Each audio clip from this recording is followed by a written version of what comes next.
গরম গরম এক থালা ভাত নিমিষেই শেষ হয়ে গেল চিংড়ি মাছের এই পাতুরি দিয়ে। চিংড়ি মাছ অনেক রকমভাবে খেয়েছি, কিন্তু পাতুরি এ পর্যন্ত আমি আমার রান্নাঘরে বানাইনি, খাইও নি, কারো বাড়িতেও খাইনি। তো আজ আমি রান্নাঘরে চিংড়ি পাতুরি বানাবো। তার জন্য প্রথমে নিলাম সাদা কালো সর্ষে আর পেঁয়াজ, রসুন, কাঁচামরিচ আর চিংড়ি মাছের মাথাগুলো একসঙ্গে ভালো করে ব্লেন্ডারে ব্লেন্ড করে নিলাম।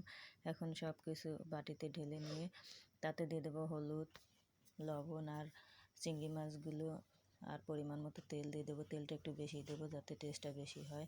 তারপর দিয়ে দিলাম কিছু পেঁয়াজ কুচি, আবারও ভালো করে মেখে নিয়ে এখন কুমড়ো পাতাগুলোতে তেল মেখে নিয়ে মাছগুলো আর মশলাগুলো দিয়ে উপরে একটা বড় সাইজের কাটা পেঁয়াজ এবং মরিচ দিয়ে ভালো করে দুপাশ থেকে মুড়িয়ে নিলাম।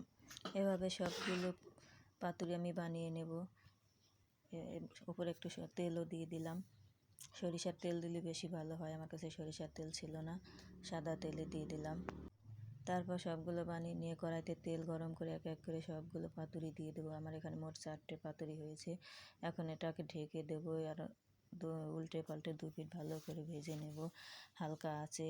যে আমি এখন উল্টে দেবো, 1 পিঠ হয়ে গিয়েছে, আবার উল্টে দেব, খুব ভালো করে হয়নি। এখন উপরে সামান্য একটু লবণ ছিটে দেবো যাতে পাতাগুলো খেতে ভালো লাগে। কার কার পছন্দ কমেন্টে অবশ্যই জানাবেন। এই যে আমার পাতুরিগুলো রেডি হয়ে গেল।